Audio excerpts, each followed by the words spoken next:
우리 좌우에 계신 분들과 인사하십시다. 바른 신앙으로 복을 받으십시다.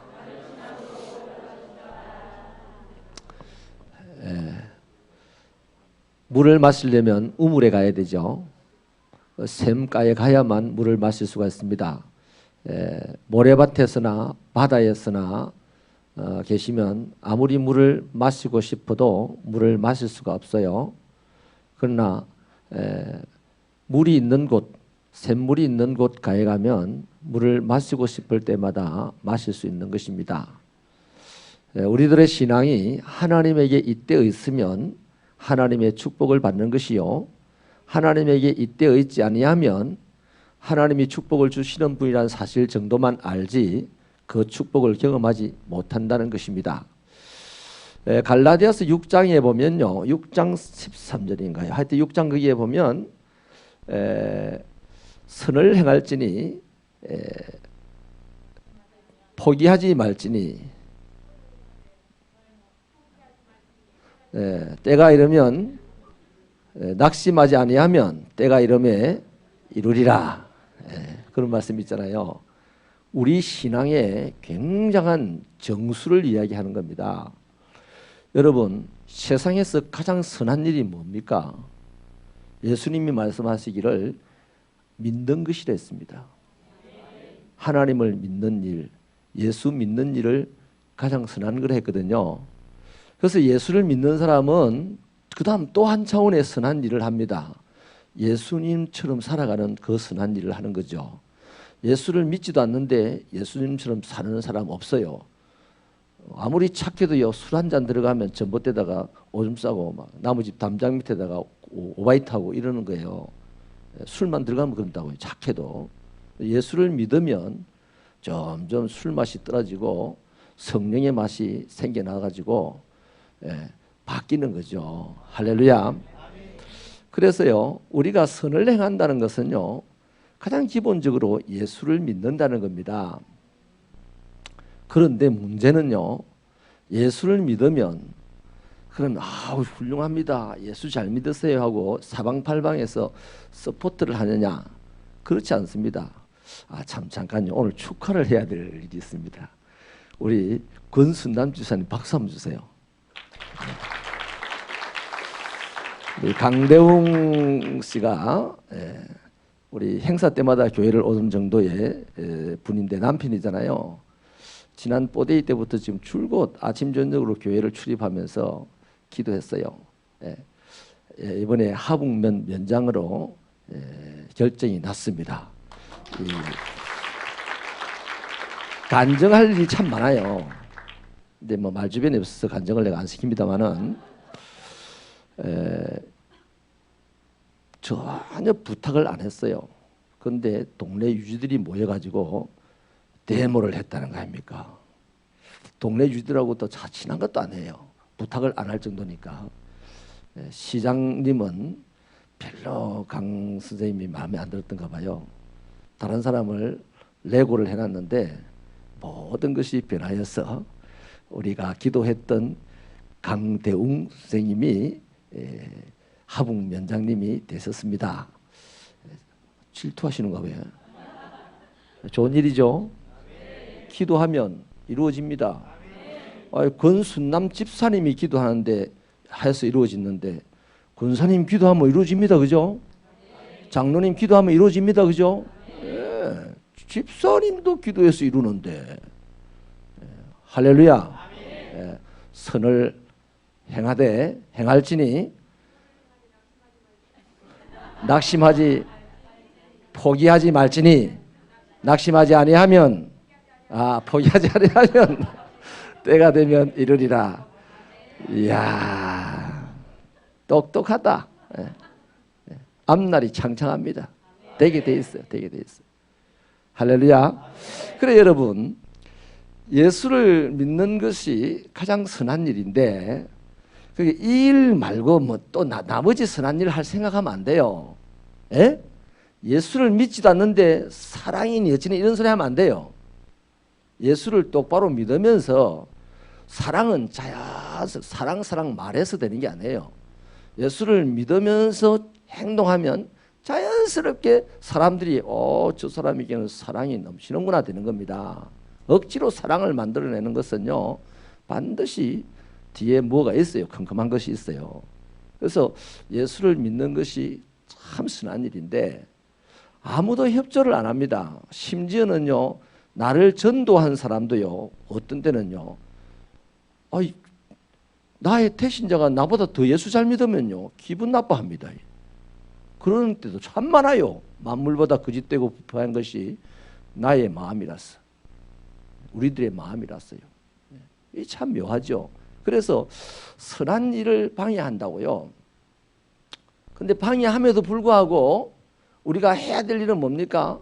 반드시 열매를 거둬야 되잖아요. 그렇기 때문에 포기하지 말고 낙심하지 않아야 되는 거예요.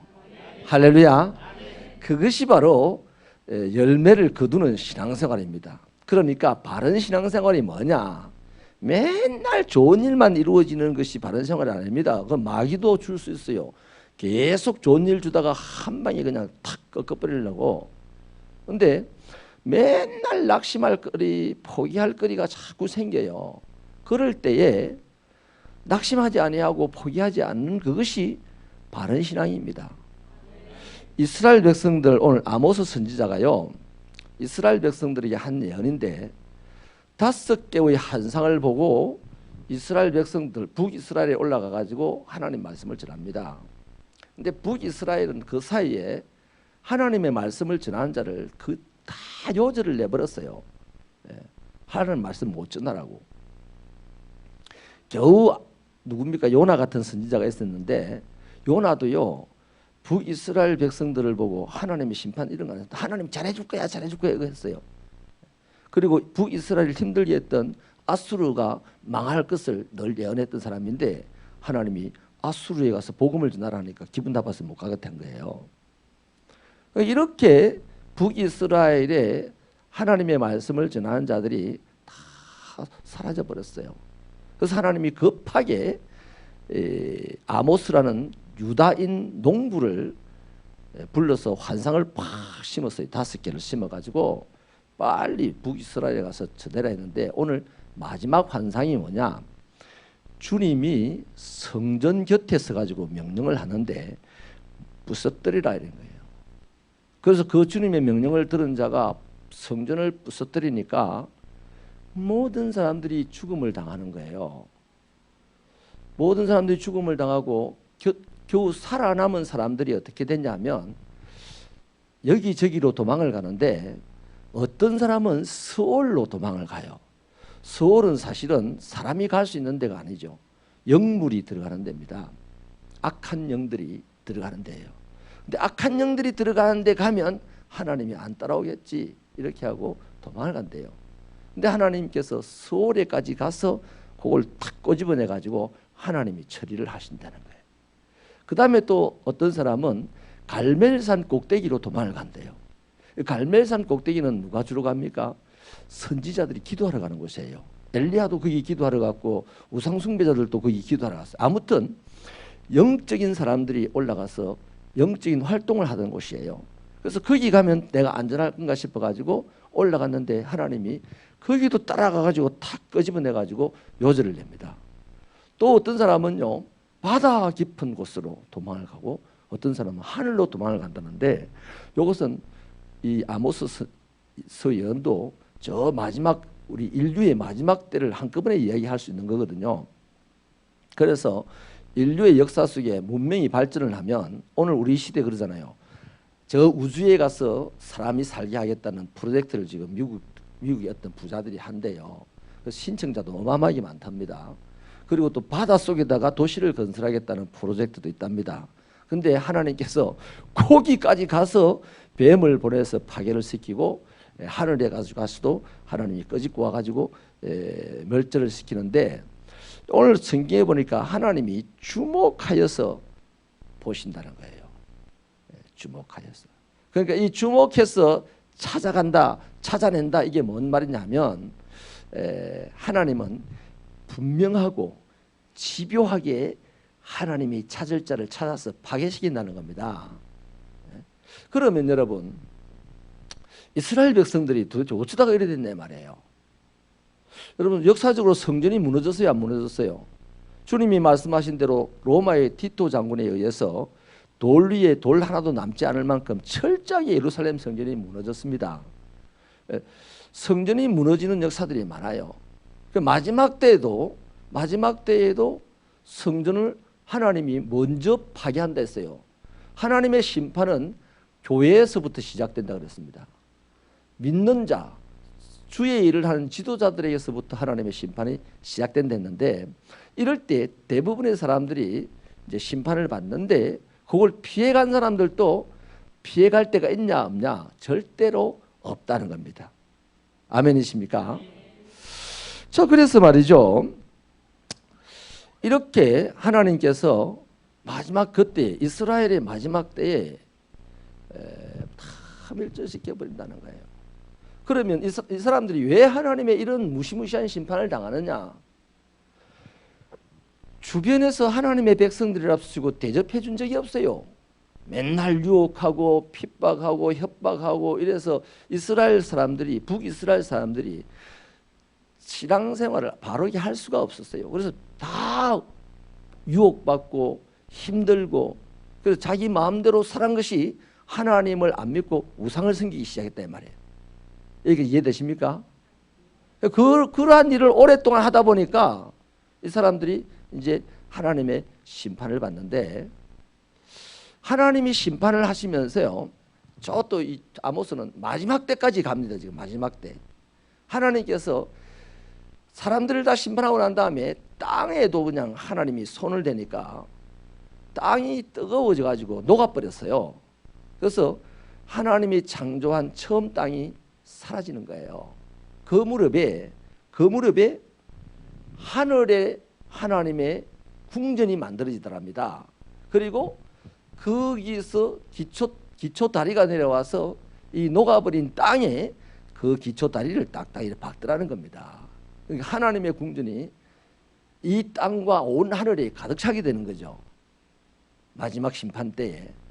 그래서 저 형제 교회라든지 그 이단들이, 워치만리 위트니시리 쪽에는요, 부활을 인정 안 합니다. 그 사람들이 왜 인정하냐면, 죽은 사람이 수백억인데 이 좁은 땅덩어리에 그 사람들이 다 부활하면 어디 쓰겠냐 이거든요. 어디 쓰기는 하나님의 나라에 다 심판받기 위해 서게 돼 있어요. 궁창에 하나님께서 틀을 만드시고 거기 다 불러 모아서 한꺼번에 싹 심판을 한다 말이에요. 거기 다 부활하게 돼 있단 말이에요. 하나는 축복의 부활로, 하나는 저주의 부활로. 우리 새벽교회 성도들은 축복의 부활로 일어날 줄로 믿습니다. 자, 그래서요, 그러면 끝난 거 아닙니까? 근데 오늘 성경은요, 하나님의 희망 하나를 주는데, 이런 와중에 야곱의 집안은 남겨두겠다 그랬어요. 자, 여러분, 저는 교회 다니는 것을 중요하게 지금 이야기하지 않습니다. 예수 믿는 것을 중요하게 얘기합니다. 예수를 바로 믿으면 교회는 자연히 다니게 돼 있어요. 그런데 교회를 다닌다고 예수를 믿느냐, 그거는 보장을 못한다 이 말이에요. 여러분, 우리 새벽 그것도 교회 안 오고 막 주일날 저 산에 가고 뭐 놀러 가고 이러지 마시고요. 예수를 바로 믿으면 교회는 자연히 오게 됩니다. 근데 교회에 왔다고 그 사람이 예수를 믿느냐, 그거는 점검해 봐야 돼요. 이스라엘 백성들이라고 다 구원받느냐? 아니다 이 말이에요. 누가 구원받냐? 야곱의 집안이 구원받는다는 겁니다. 이 야곱의 집안이 그럼 뭔 얘기겠어요? 여러분, 야곱을 가만히 돌아보면요, 엉망진창으로 살았어요.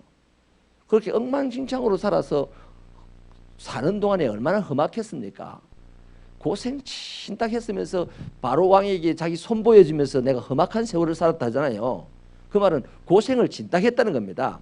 하나님의 백성이요, 이스라엘이라는 이름을 받기는 했지만 모태신자지요. 그러나 고생 진딱 했답니다. 근데 그 야곱의 신앙이요, 어디서 확실해지느냐 하면 죽기 전에 유언을 합니다. 나의 시신을 막벨라 굴 내 조상이 있는 곳에 안치해달라 그러는 거예요. 그러니까 자기 본향을 사모했어요. 본향을. 그러니까 그 본향을 사모하는 야곱의 그 신앙, 그러한 행태의 신앙이 있는 자들을 지금 하는 얘기입니다. 이런 이유 저런 이유로 하나님을 사모해야 되는 것을 알면서도 세상이 두려워서 하나님을 저버리고 살아가는 대부분의 사람들 속에서 아무리 내가 손해를 보고 아무리 내가 어려움을 당한다 할지라도 내 하나님, 세상을 두려워하기보다는 내 하나님이 두려워서 나를 두렵게 만드는 이 세상을 두려워하지 아니하고 거절하면서 자기 신앙을 지키는 그 사람이 바로 야곱의 집안이다 이 말이에요. 그 야곱의 집안이 뭐한다? 그 심판 가운데서 남겨놓는다 이 말이에요. 그러면 그 사람들은 어떻게 됩니까? 다 죽어 자빠지고 땅이 그냥 녹아버리는데 본인들도 두렵지 않겠어요? 어찌 보면 아브라함을 상상을 해보세요. 그 소돔과 고모라 땅에 그냥 불이 떨어져 가지고 옹기점에 연기처럼 피어오를 때 아브라함은 산 중턱에서 그걸 보고 있었습니다. 그러니까 아브라함이 신난다, 와 이거 시원하다, 오지 싸다, 꽃이다 이렇게 했겠습니까? 여러분 같으면 그 모습을 본다면 어떻게 하겠습니까? 따라합시다. 아이고야, 한번 따라해보세요. 아이고야, 큰일 날 뻔했네. 안 그렇습니까? 정말로 내가 믿는 하나님이 두려운 분이구나. 내가 세상보다 하나님을 더 두려워함으로 하나님을 섬긴 것을 참 잘했구나 하지 않겠습니까? 그러면서 간을 썰어내면서 더 잘 섬겨야지, 더 잘 믿어야지 이러지 않았겠어요? 그리고 하나님이 아브라함에 주신 축복이 뭡니까? 다 준다고 축복을 합니다. 네? 그 아브라함에게. 그러니까 이 야곱의 집안 사람들도 모두가 지금 바르게 살지 못해서 세상에 휘둘려서 떠내려가 버려서 하나님에게 철저한 심판을 받는데, 그리고 땅도 다 녹아져 버리는데 놀란 상태에서 보니까 어느새 눈 깜짝할 사이에 그냥 하늘에 그냥 하나님의 궁전이 만들어지고 거기 기초들이 막 내려가지고 이 녹아버린 땅에 팍팍 박히면서 딱 서더라 이겁니다. 그게 뭡니까? 새하늘과 새 땅이죠. 아멘이십니까? 그 새하늘과 새 땅이 만들어지는 걸 보면서 이제 드디어 안도의 한숨을 쉬지 않겠어요? 이 사람들이 지나간 세월 동안 내가 저렇게 죽어 자빠지는 사람들처럼 세상에 휘둘리거나 세상이 두려워서 그냥 따라가거나 하지 아니하고 내가 저것들보다도 더 하나님을 두려워하면서 견뎠던 것이 잘했구나. 그러면서 저 큰 궁전을 바라보니 주님 계신 곳이 내가 갈 곳이라. 우리는 지금은요, 저 천성을 바라보며 간다지만은요, 진짜 저 천성 앞에 딱 서게 되면요, 그래 내가 세상에서 저 천성 바라보면서 달려간 걸 잘했지 이러지 않겠습니까? 그 행복을 이 세상에서의 고생에다 어디에 비교를 하겠습니까? 그게 바른 신앙생활입니다. 우리들의 신앙생활을요 잘할 수 있도록 도와주는 세력이 이 세상에 하나도 없어요. 내가 예수 믿고 잘 될 거다 이런 생각하면요 곤란합니다. 예수 믿고 방해를 받고 고난을 당하고 그것을 이기면 잘 될 겁니다. 끝까지 견디는 자가 구원을 받는다는 말씀이 바로 그 말씀이에요. 내가 예수 믿고 아무 어려움 없이 살다가 천국 갈 거야? 그건 전부 거짓 생각입니다. 내가 예수 믿는 순간 마귀는요 끊임없이 우리를 공격해 올 겁니다. 마귀에게 휘둘린 사람도 끊임없이 우리를 조롱할 겁니다. 감정도 상하고 육신도 상하고 인생길도 상할 때가 있고, 이런 가운데서도 내 믿음을 지키는 그것이 선을 행하는 거예요. 반드시 그 사람은 지켜내면 아름다운 열매를 맺는데 바로 신천신지의 신지를 내 세상으로 가지고 누린다 이 말이에요. 그래서 그 다음 여기 11절 이하에 보면요, 아모스는 농부이기 때문에 목가적으로 이렇게 표현을 합니다. 요한 사도나 또 다니엘이나 이사야 같은 선지자는요 아주 상상력을 동원해 가지고 천국을 그려주잖아요. 그런데 이 아모스는 그냥 농부의 모습으로 풍년이 날마다 들고 기쁨이 넘치고 풍족하고 이런 설명을 해줍니다. 여러분 좀 더 사실적이지 않습니까? 좀 더 이해가 되지 않습니까? 내가 하나님과 더불어 살아야 될 땅은 날마다 성공입니다. 날마다 만족입니다. 그런데 더 놀라운 것은요, 이럴 때 이제 하나님과 더불어서 그런 사람들이 다윗의 장막을, 하나님의 집들을 막 세워나가는 일을 하는데, 세상에요, 저기 여기 성경에 누굽니까? 12절 같이 읽어보십시다. 12절 시작. 그들이 에돔의 남은 자와 내 이름으로 일컫는 만국을 기업으로 얻게 하리라. 이 일을 행하시는 이는 여호와의 말씀입니다. 여러분, 이 뭔 말입니까? 몇 안 되는 야곱 집안이 온갖 시련과 박해와 어려운 환경 속에서도 바른 신앙생활을 하면서 예수를 믿는 믿음을 잘 지키고 고난을 당하니 세상에 에돔 사람 중에 몇 사람이요, 이방 만국 중에 몇 사람이 예수를 믿더라네. 이거 기적 아닙니까? 우리가 잘 살면 예수 믿을까요? 아니요. 모세가 살아서 와도 예수 안 믿는다 그랬어요. 주님이 말씀하셨어요. 어떨 때 사람들이 우리를 보고 나도 모르는 사이에 그 사람이 예수를 믿느냐? 내가 어려움 가운데서 그 어려움을 참고 견디는 모습을 보고 그 사람 예수 믿는다니까요. 그래서 하나님께서 나에게 먼저 승리를 딱 주시면 그 사람들이 우리에게 막 찾아와서 우리를 섬기면서 함께 하나님에게 영광을 돌리게 된다는 것입니다. 그런 차원에서요, 우리들의 신앙생활은 지금 점점 말세 중에 말세에 와 있지 않습니까? 점점 하나님과 내가 얼굴을 맞대야 될 날이 가까워 오지 않습니까? 그러므로 하나님이 우리를 주목하여 보듯이 저와 여러분도 하나님을 주목하여 보면서 나를 힘들게 하는 이 세상의 환경과 어려움과 인간관계들 때문에 신앙에 타협을 하지 마시고 내 신앙을 지키는 이 선한 활동을 하면 반드시 나도 살고 내 주위에 몇 사람도 살리는 그런 영광스러운 인생이 된다는 것입니다. 말씀을 마칠게요.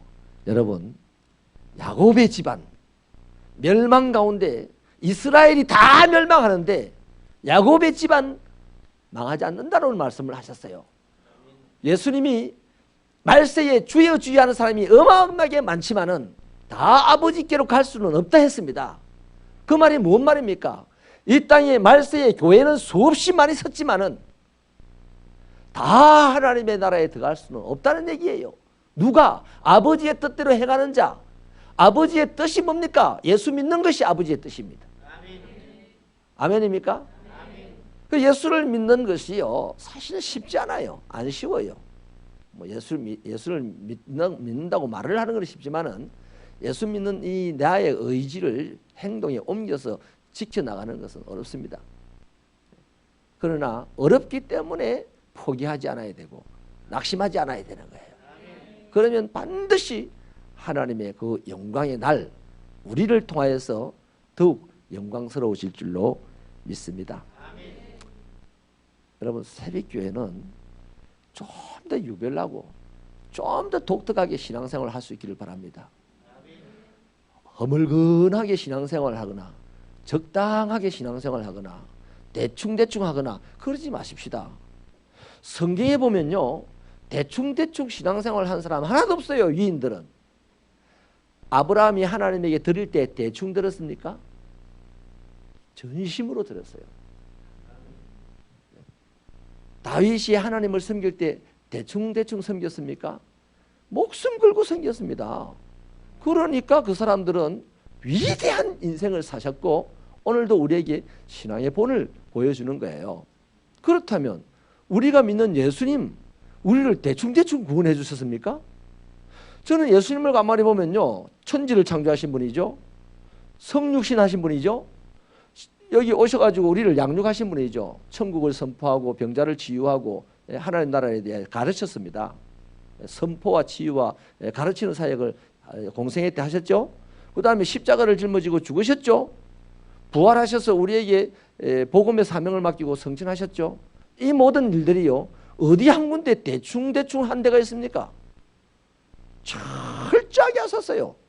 철저하게 했어요. 그 주님을 우리가 지금 믿고 살아가니 우리도 주님을 믿는 것을 또 주님처럼 살려고 하는 것을 대충 해서는 안 된다 이 말이에요. 철저하게 할 때에 우리 결국 그것 때문에 어려움은 당합니다. 힘이 듭니다. 그러나 그것 때문에 하나님께서 우리를 더욱 인자와 성실로 돌보시고 그것 때문에 세상에 많은 사람들이 하나님을 믿는 사람들이 생긴다 이겁니다. 재미난 얘기 하나 실화를 제가 들려주고 마칠게요. 저기 블라디보스톡에 저희들이 갔는데요. 거기서 이제 블라디보스톡 많이 이렇게 있는데 저쪽으로 한 고비를 넘어가면 또 다른 많이 하나 있는데요. 거기 양지바른 쪽에 한 40-50호 정도 되는 마을이 하나 있어요.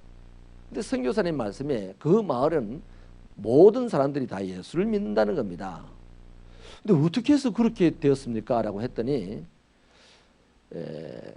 우리나라가 해방되기도 전에요. 해방되기도 전에 이 러시아로 소련으로 선교를 가신 분이 있습니다. 파송을 받지 않고 그냥 혼자 가신 분이었어요. 근데 그분이 갈 어간에요. 우리나라 이 두 정인이 하나님 정인이 뗏목 같은 우리나라의 옛날 배 있지 않습니까? 그걸 타고서 거기로 전도하러 올라간 거예요. 그런데 그쪽 마을에 이제 배가 러시아 배처럼 생기지 않은 낯선 배가 들어오니 사람들이 볼 거 아닙니까? 그래 보는데 그냥 그 만에 들어와자마자 그냥 소용돌이 물에 배가 푹 가라앉아 버린 거예요. 그리고 시체가 이제 무트로 또 내려왔는데 그게 이제 조선 사람들인 거예요. 이 무명 옷을 입고 온 조선 사람들이었습니다. 두 사람이. 근데 그 사람들이 성경책을 조그만 쪽복음을 들고 있는데 그게 뭐냐? 한글로 만들어진 쪽복음이었어요. 그것이요. 쪽복음, 한글로 만들어진 쪽복음. 조선 사람. 그것도 만나보지도 못했어요. 근데 하나님은 살아계신 거라. 하나님의 말씀은 능력이 있으신 거라. 그 마을이 모조리 다 예수를 믿어버린다는 거 아닙니까? 비록 이 사람들은 풍랑이라는 고난을 당하고 죽었지만은 그것을 바라보던 저 마을 사람들이 다 구원을 받더라. 마지막 심판이 있는 날 이 두 사람 복음을 위해서 가다가 풍랑 만나 죽은 사람은 가장 먼저 신천신지의 그 하늘 궁전에 자리를 잡고 다윗의 장막을 펼치지 않겠습니까? 그때 그 러시아에서 그들 때문에 구원받은 사람들이 우르르 몰려와서 그들을 섬기지 않겠습니까? 바로 그 말씀입니다. 그러므로 저와 여러분 오늘같이 힘들고 어려운 시대에 바르게 신앙생활을 해야 될 이유가 있어요 없어요? 있지요. 이게 제일 빨리 성공하는 길입니다. 내가 아무리 봐도 요셉보다 빨리 성공한 사람 내가 못 봤어요. 요셉 성공하는데 15년인가 걸렸어요. 17살에 시작해서 30살에 총리가 됐으니 13년 걸렸네. 네? 보통 아이들이 고등학교 들어가면 자아가 생기고 비전을 갖기 시작하는데 그 비전을 이루는데 몇 년 걸립니까? 13년 만에 이룹니까? 대학원 나오고 군대 갔다 오고 이러면 다 이루어집니까? 대부분 못 이루어요. 그런데 요셉은 13년 만에 비전을 완전히 이루었어요. 그러니까 저와 여러분이요 바른 신앙생활을 하는 것이 이 세상에서도 가장 빨리 성공하는 길인 줄로 믿으시면 두 손 들고 아멘 합시다. 진짜입니다. 절대로 걱정하지 마시라요. 걱정해야 될 것은 삐뚤어져가는 나의 신앙생활입니다. 나를 힘들게 하는 환경과 세상과 타협하는 것이 걱정해야 될 일입니다. 어떤 시련을 당한다 할지라도 그런 것과 타협하지 아니하고 내 신앙을 바로 지켜나가기만 한다면 그 사람은 가장 빨리 성공하는 사람이 될 줄로 믿습니다. 이 축복이 우리 새벽교회 성도들에게 있어서 이때 막 방황하고 헤매고 하나님이 있니 없니 내 50년 신앙생활에도 하나님 못 만났다 하고 이렇게 하고 돌아다니는 하나님 나라를 해방하는 하나님의 자녀들 그들에게 바른 길을 제시할 수 있는 저와 여러분 되시기를 주님의 이름으로 축원합니다. 기도합시다.